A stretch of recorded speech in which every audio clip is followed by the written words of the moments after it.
রাজদীপকে শিক্ষা দিতে রিতের ভাত কাপড়ের দায়িত্ব নিয়ে নিজের কাছে রেখে দিল বিদ্যা। হ্যাঁ বন্ধুরা, এমনটাই দেখা যাবে। বিস্তারিত জানতে ভিডিওটিতে লাইক দিয়ে চ্যানেলটি সাবস্ক্রাইব করে দেখতে থাকুন। গল্পের শুরুতেই দেখা যাবে বিদ্যা রাজদীপকে ফোন করে বলতে থাকে, আপনি যাদের পাঠিয়েছিলেন তাদের মেরে এমন অবস্থা করেছি, তাদের তাদের দিয়ে আর আপনি ভবিষ্যতে কোনো কাজ করাতে পারবেন না। তাই আপনি ওদেরকে নিয়ে গিয়ে হসপিটালাইজড করে ভালো করে চিকিৎসা করে সুস্থ করে ছেড়ে দিন। কারণ কারণ সে চিকিৎসা পাওয়ার পরে ওরা আর এই ক্রিমিনালি গুন্ডাগিরি করার সাহস পাবে না। কারণ ওদের হাড় গোড়া মনে হয় না সোজা হবে। কারণ কারণ ডক্টররা ওটি করতে পারবে না। কারণ ওদের হাড় গোড়ের যে অবস্থা করে দিয়েছি, কোনো ডক্টরই বুঝতে পারবে না কোন হাড় কোথায় জোড়া দিয়ে দিবে। এই কথা বললে রাজদীপ বলতে থাকে, এসব তুমি কি বলছো বিদ্যা? একদম মুখ সামলে কথা বলবে। এভাবে এভাবে আমার সঙ্গে কথা বলবে না। ভুলে যেও না, আমি আমি ওই কলেজের মাথায় বসে আছি। চাইলে তোমাকে আমি এক্ষুনি বের করে দিতে পারি।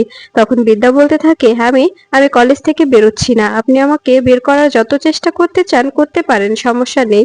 তখন বিদ্যার কথা শুনে রাজদীপ চ্যাটার্জি বলতে থাকে, আচ্ছা, তুমি তুমি এই নিজেকে এতটা এতটা কনফিডেন্স কি করে দিতে পারো? তখন তখন দেখা যায় বিদ্যা বলতে থাকে, আমার স্টুডেন্টরা আমার পাশে আছে তো, তাই নিজের প্রতি নিজের কনফিডেন্সটা এমনি এসে যায়।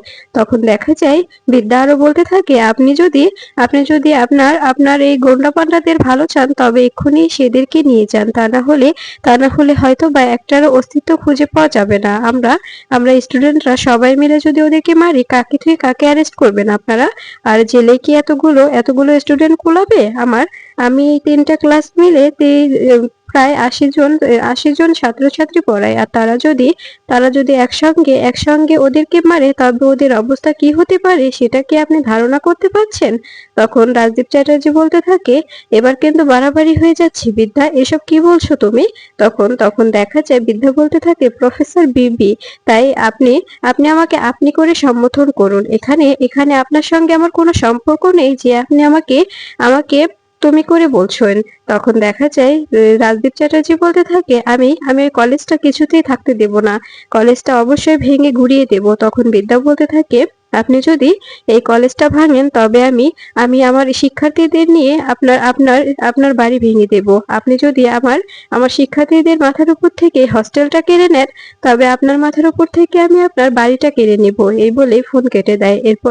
এরপরে দেখা যায় প্রিন্সিপাল স্যার রাজদীপ চ্যাটার্জিকে বলতে থাকে, এখন কি করবেন? ও তো আবার উল্টো থ্রেট করে দিল। এখন কি করবেন আপনি? তখন রাজদীপ চ্যাটার্জি বলতে থাকে, আচ্ছা, ওই প্রফেসর বিবিকে সরিয়ে দেওয়া যায় না কোনোভাবে? তখন দেখা যায় প্রিন্সিপাল স্যার বলতে থাকে, ওর শেকড়টা এত গোড়ায় চলে গেছে, ওকে এখন উপড়ানোটা অনেক মুশকিল হয়ে যাবে। তখন রাজদীপ চ্যাটার্জি বলতে থাকে, তবে শেকড়টা উপড়ে দিন আর নিপুণকে দিয়ে রাতের বেলায় মেরে দিন, আর আমি আমি সবটা সামলে নেব। এদিকে দেখা যায় বিদ্যা বাড়িতে এসে ঘর পরিপাটি করানো দেখে অবাক হয়ে যায় আর বলতে থাকে, এসব কি করলো? দেখছি পুরো ঘর সাজানো, আবার আবার আমার বিছানা চাদরটাও সুন্দর করে পেরে দেওয়া হয়েছে। ফুলগুলোও তো দেখছি অনেক সুন্দর। তখন রীতা এসে বলতে থাকে, ফুলগুলো তোমার পছন্দ হয়েছে? তখন বিদ্যা বলতে থাকে, "এ কি, আপনি আপনি এখানে কি করে ঢুকলেন আর কখনই বা এলেন?" তখন রীত বলতে থাকে, কেন, আমি আমি এখানে ঢুকেছি ঘরের চাবি দিয়ে। তখন বিদ্যা বলতে থাকে, চাবি কোথায় পেলেন? তখন রীত বলতে থাকে, তোমার তোমার মন চুরি করতে পারিনি, কিন্তু সুযোগ বুঝে তোমার ব্যাগ থেকে চাবিটা ঝেড়ে দিয়েছি। এই কথা শুনে অবাক হয়ে যায় বিদ্যা। বিদ্যা বলতে থাকে, আপনি কি বলছেন এসব? আমার ব্যাগ থেকে চাবি ঝেড়ে দিয়েছেন মানে? আপনি আমাকে না বললে আমার ব্যাগ থেকে চাবি বের করে নিয়েছেন? আপনার এত বড় সাহস? তখন রীত বলতে থাকে, হ্যাঁ নিয়েছি।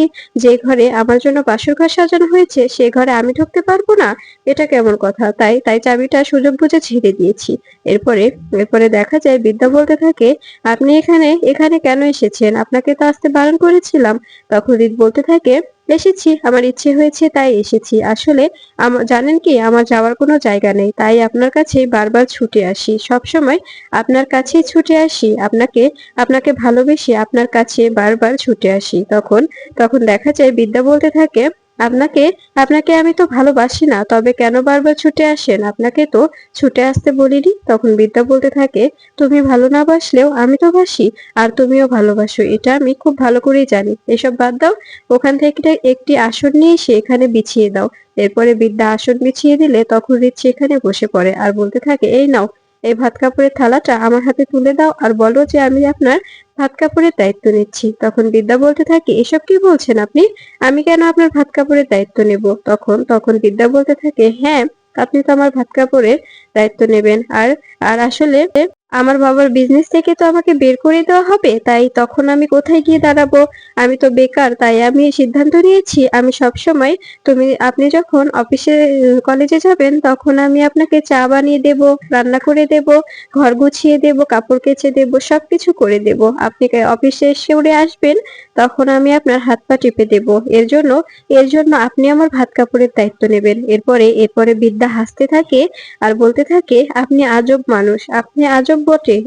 এই বলে হা হা করে হাসতে থাকে। এটা এটা চুপচাপ করে বসে বসে দেখতে থাকে হৃদ। হৃদ মনে মনে বলতে থাকে, মেয়েটা হাসলে অনেক সুন্দর লাগে, আর সবার সামনে দেখায় ও কত রাগী। ঠিক তখনই বিদ্যাকে বলে ওঠে, তোমাকে হাসলে অনেক সুন্দর লাগে বিদ্যা, তোমাকে দেখার মতো লাগে। তখন বিদ্যা বলতে থাকে, কি সব বলছেন আপনি? হাসলে সুন্দর লাগে মানে? আপনি আপনি এভাবে বলছেন কেন? আপনি আমার প্রশংসা করছেন কেন? তখন হৃদ বলতে থাকে, কেন বউয়ের প্রশংসা করব না তো কি অন্য মানুষের প্রশংসা করব? তখন হৃদ বলতে থাকে, হৃদের কথা শুনে বিদ্যা বলতে থাকে, কেন কেন প্রশংসা করবেন আপনি আমার? আর আমি আপনার কিসের বউ? এরপরে হৃদ বলতে থাকে, সব বাদ দিয়ে আমার ভাত কাপড়ের দায়িত্বটা নিন। এরপরে দেখা যায় হৃদের দায়িত্ব নেয় বিদ্যা। বিদ্যা বলতে থাকে, আমি আপনার ভাত কাপড়ের দায়িত্ব নিচ্ছি। এরপরে হৃদ বলতে থাকে, হ্যাঁ, আমি আমি অনেক খুশি হলাম যে তুমি আমার ভাত কাপড়ের দায়িত্ব নিলে। আসলে আমি তো বেকার, আমাকে কে কে আমার ভাত কাপড়ের দায়িত্ব নিত, তাই তুমি যখন নিলে আমি অনেক খুশি হয়েছি।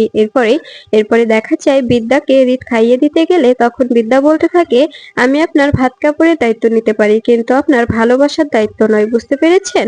আর আপনি যে আশাটা করে আছেন এটা কখনোই হবে না।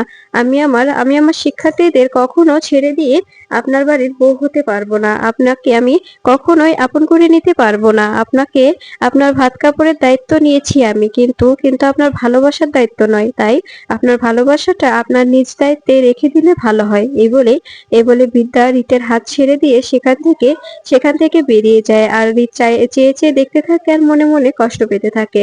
আর বলতে থাকে, একদিন তুমি নিজে আমার কাছে এসে বলবে, মিস্টার রিত চ্যাটার্জি, আমি আপনাকে ভালোবাসি, আপনাকে আমি জড়িয়ে ধরতে চাই, আপনার কাছে থাকতে চাই, আপনি আমাকে আগলে রাখবেন তো?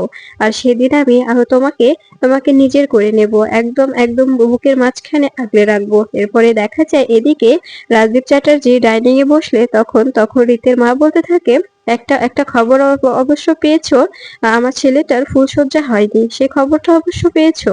আমার ছেলে আর ছেলের বৌমার ফুলশয্যাটা হতে দিলে না। তখন রাজদীপ চ্যাটার্জি বলতে থাকে, তোমার ছেলে ছেলে বুঝলাম, কিন্তু ছেলের বউ, এই কথাটা কিন্তু ভুল। ছেলের বউ আমি মেনে নিইনি। এরপরে রাজদীপ চ্যাটার্জিকে বড়বাবু ফোন করলে তখন রাজদীপ চ্যাটার্জি বলতে থাকে, আমি যেতে পারবো না। এরপরে বড়বাবু থ্রেট করলে রাজদীপ চ্যাটার্জি থানায় আসে। তখন বিদ্যা বলতে থাকে, আপনাকে আপনাকে উদ্ধম মাধ্যম দেওয়া উচিত, কারণ আপনি যেরকম মানুষ আপনার স্বভাব কখনোই শুধরবেন না। তাই আপনাকে যদি উদ্ধম মাধ্যম দেওয়া হতো তবে ভালো হতো, তবে হয়তোবা আপনি একটু হলেও শুধরতেন। তখন রাজদীপ চ্যাটার্জি বলতে থাকে, আমি তোমাকে কলেজ থেকে বের করে দেব, এ কথাটা মাথায় রেখো।